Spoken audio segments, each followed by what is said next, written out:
GAFA TV, tu canal online, presenta Pensamiento Crítico.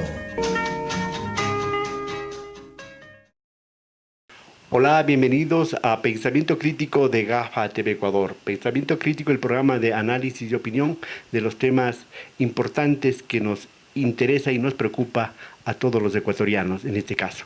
Saludo cordialmente a mi invitado de hoy, el sociólogo, el doctor Julio Echeverría, quien ha venido a nuestros estudios para conversar de esta coyuntura política, de esta situación en la que estamos viviendo los ecuatorianos. Y si tenemos tiempo hablaremos un poquito más allá de nuestras fronteras. Julio, bienvenido.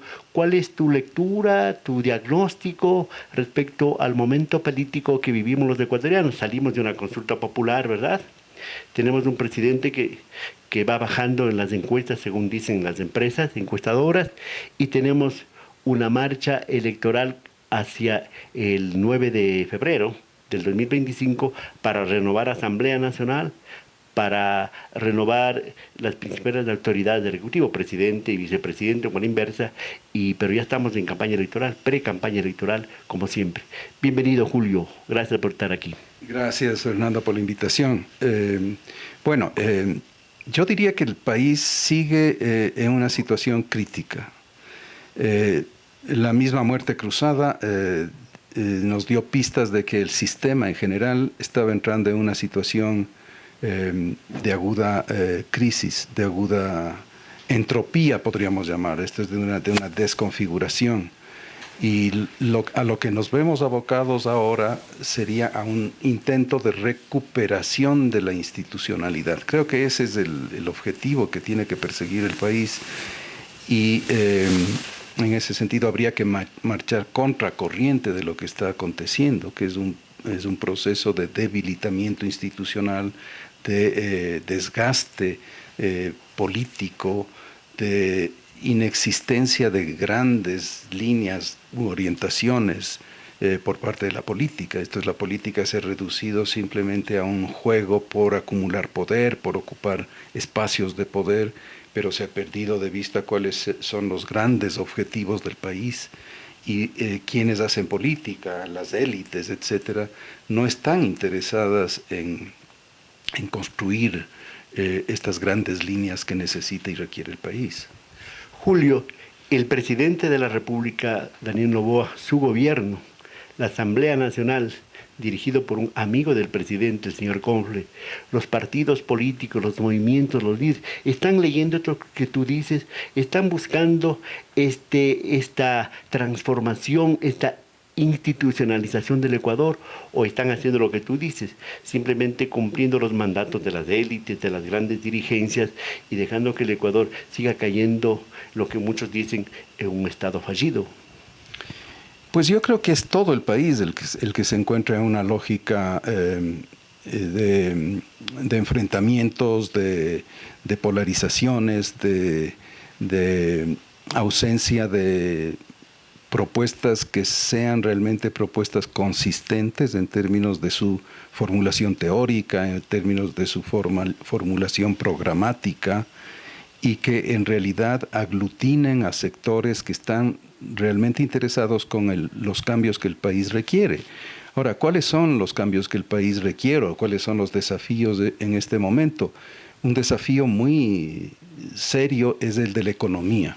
O sea, el Ecuador tiene que enfrentar decididamente algunas reformas económicas y para eso requiere de grandes acuerdos. El otro tema es el de la inseguridad, de la corrupción, del narcotráfico, de la impunidad, que son dos temas extremadamente graves, extremadamente difíciles de ser enfrentados. Y en el medio están estas pugnas de poder, estas incapacidades de llegar a acuerdos para construir propuestas en estas dos direcciones. El país tiene que resolver, o sea, dar pistas de resolución en estas dos líneas para después poder hablar de lo que debería ser. O sea, es un país que crece, que se desarrolla, que está en capacidad de redistribuir la riqueza, que está en capacidad de competir en el mercado internacional, de afirmarse en el mercado internacional y de ir reduciendo la pobreza, la la violencia, etcétera. Entonces creo que esos son los grandes temas sobre los cuales hay que tratar de encontrar acuerdos y sobre los cuales hay que medir la calidad de los representantes políticos ahora que nos acercamos a un evento electoral. Si tomamos en cuenta que los gobiernos, históricamente en nuestro país, responden a intereses económicos e incluso a intereses de familias, de grupos económicos, ¿verdad? Y tomando en cuenta que quien dicta las políticas no necesariamente son desde el país. Ahora hablamos de un acuerdo con el Fondo Monetario Internacional, cuyos lineamientos se mantiene en secreto gracias a un acuerdo ministerial de Economía y Finanzas que dice que por favor por 15 años no se debe tocar. ¿Así hay que manejar la economía para superar lo que tú dices? Yo creo que el país tiene que ubicarse en el contexto global en el cual se encuentra, ¿no? Y la economía es una economía globalizada. O sea, esa es una discusión que ya se la tuvo en su momento y creo que sobre la cual no hay que regresar mucho hacia atrás. De hecho, que eso afecta o modifica un concepto clave de la política, que es el de la soberanía, ¿no? Al cual me parece que tú estás haciendo referencia. Hay muchos procesos económicos, especialmente a nivel global, hay instituciones globales, hay lógicas de financiamiento, ¿sí?, que van más allá de las capacidades que pueda tener un gobierno y un Estado para definir con total independencia su política económica. Y eso hay que tenerlo muy claro. O sea, el Ecuador requiere para resolver sus problemas de un flujo de financiamiento extremadamente potente y que no lo consigue. Por eso es que la crisis económica del Ecuador es una crisis crónica de déficit público. Pero Julio, hay que ver... de déficit público y de endeudamiento crónico también. Entonces, si no salimos de esa conjunción entre déficit y endeudamiento, que son dos problemas estructurales de la economía ecuatoriana, no vamos hacia ningún lado. Y el problema es que el financiamiento se lo consigue a través de recursos internos propios o a través de financiamiento internacional. Pero ese financiamiento internacional viene con agudeza, con condiciones que a ratos vienen a sacrificar la vida misma, en este caso de los ecuatorianos. Hablamos del seguro social, hablamos del IVA, hablamos de los subsidios a los combustibles y muchas cosas, incluso de soberanía, como tú mismo dices. ¿Cómo podemos decir que los ecuatorianos tenemos que someternos 100% para supuestamente superar el déficit fiscal, para mejorar un sinnúmero de cosas, sometiéndonos a esas cosas que históricamente en el mundo no han dado resultado, que son las cartas de intención y las condiciones del Fondo Monetario?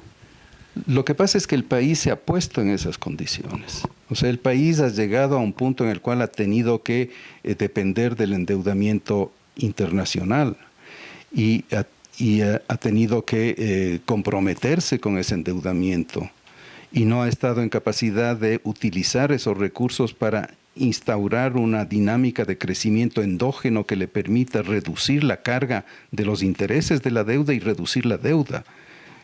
¿Cómo reduces la deuda? Puedes reducirla con más deuda, como está haciendo este momento este gobierno, o puedes reducirla generando un proceso endógeno de crecimiento de la economía que te permita acceder a recursos con intereses más bajos, por lo tanto reducir esta lógica de crecimiento del endeudamiento, que es un crecimiento sistemático. Entonces, si nosotros no, como país, no detenemos esta lógica de crecimiento, de endeudamiento crónico para tapar un hueco fiscal que es también crónico, si no resolvemos eso, no vamos a ningún lado. Y para resolver eso necesitamos llegar a grandes acuerdos.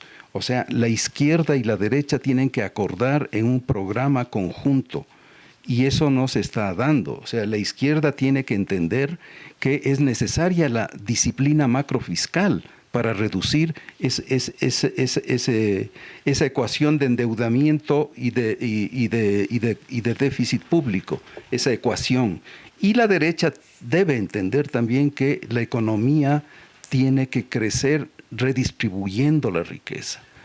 Y también la derecha, que tú dices, diría los empresarios pagando sus impuestos, ¿verdad? Por supuesto. Y los buenos, entre comillas, los buenos ecuatorianos que tienen plata afuera, los empresarios que tienen paraísos fiscales, ¿por qué no invertir en el Ecuador? ¿Por qué no dar ese ejemplo y bajar esa asfixia de la dependencia hacia el exterior?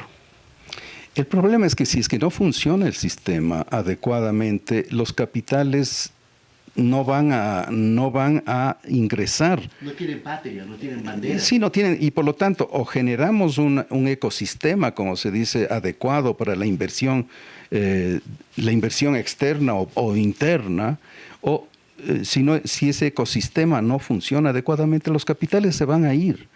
Y no es un problema de personas, es un problema de flujo de recursos.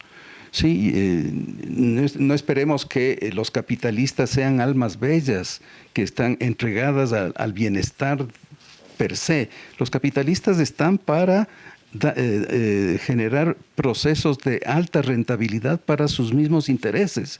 Esa es la realidad.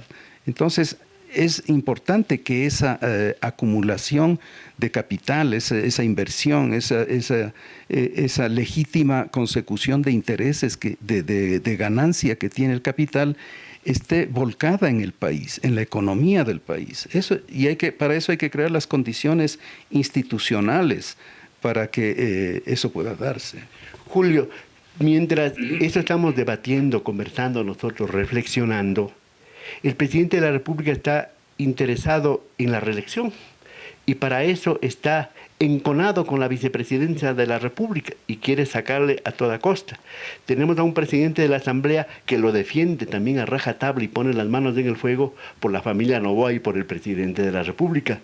En esa dinámica de los dos máximos poderes de este país, y si tomamos en cuenta también a la justicia de por medio, porque se dice que la justicia es electorera, política y maneja esos tipos de tiempos, entonces, ¿qué podemos esperar para lo que está cerquita ya? Porque está cerquita, los tiempos están cerca, que es el 9 de febrero del 2025, donde se cambiará la Asamblea y las autoridades del Ejecutivo. Pues el panorama no es el mejor. O sea, no creo que debamos de esperarnos cambios sustantivos, especialmente si vemos cómo está marchando la política en este momento.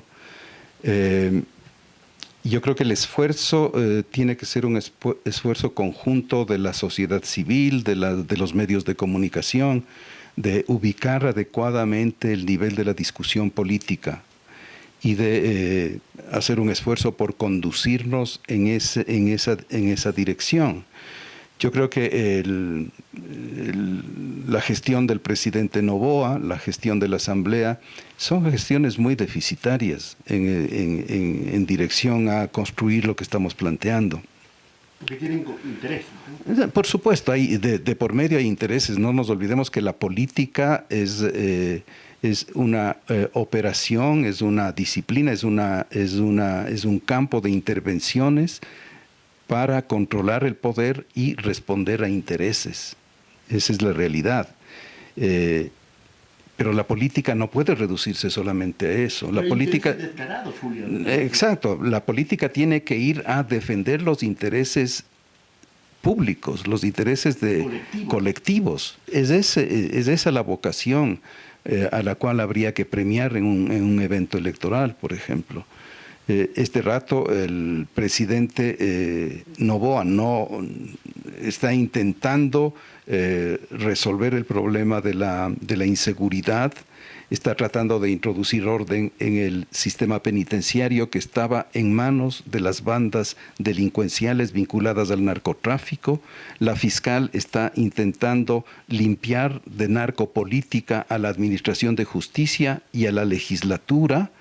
Esas son tareas extremadamente fuertes, ¿sí? Enfrentar al narcotráfico, su presencia en la legislatura, su presencia en la Administración de Justicia, tratar de resolver el problema del déficit público a través de un desesperado, podríamos decir, acuerdo con el Fondo Monetario Internacional para mantenerle la economía más o menos a flote. O sea, ese es el nivel de complejidad en el que estamos.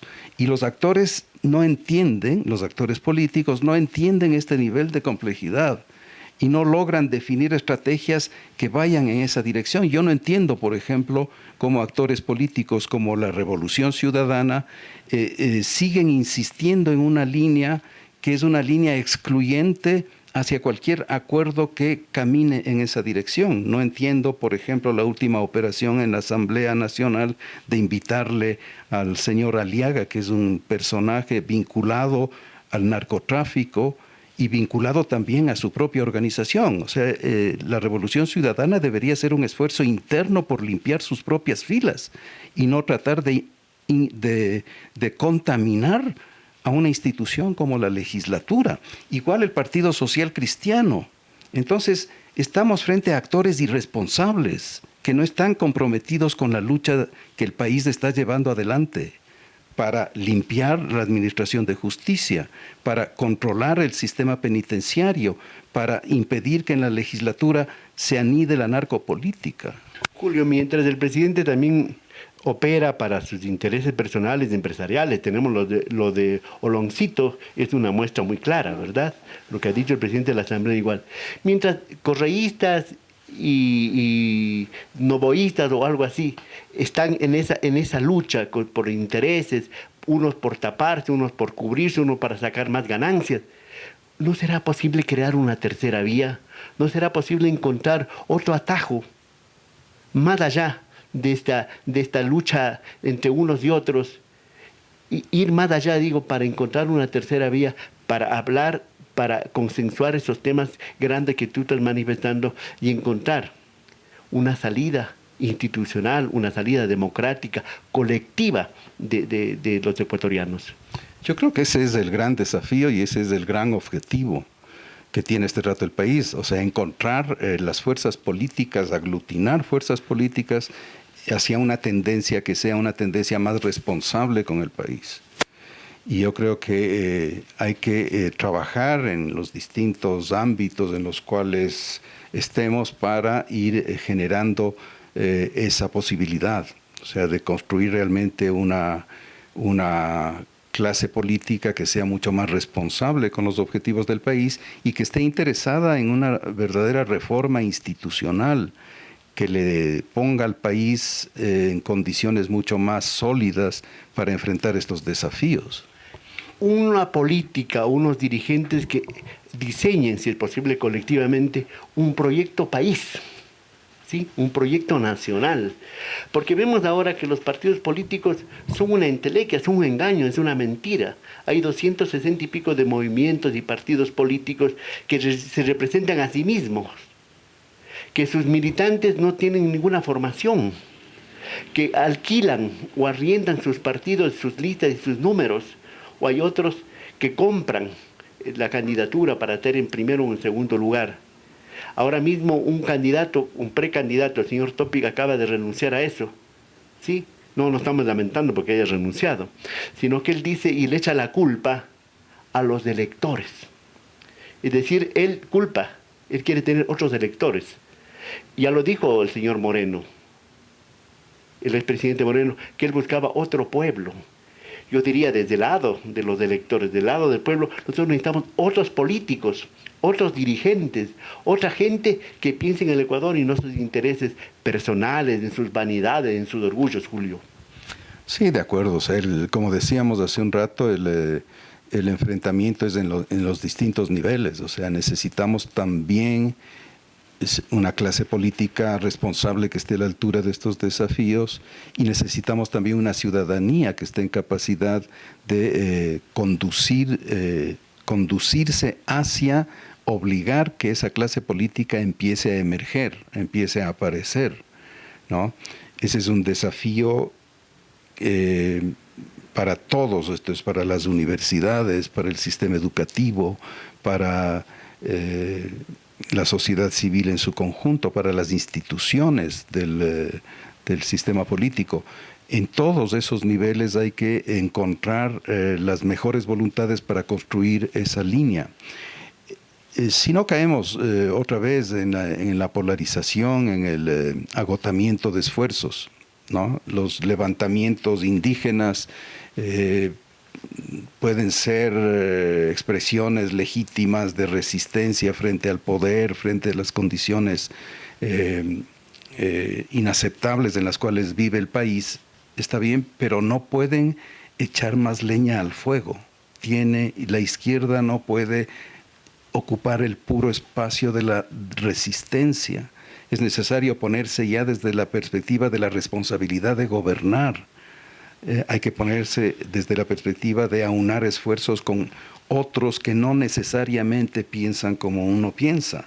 Entonces hay que abandonar sectarismos y hay que construir y hay que entablar niveles de discusión que sean los más adecuados, la discusión sobre las perspectivas estratégicas, sobre la construcción programática, sobre la necesidad de la reforma institucional, sobre el enfrentamiento a estos dos grandes ejes, que es la inseguridad, el narcotráfico, la narcopolítica y, por otro lado, la crisis económica. Entonces, creo que están los elementos puestos sobre el tapete y es necesario trabajar sobre ellos.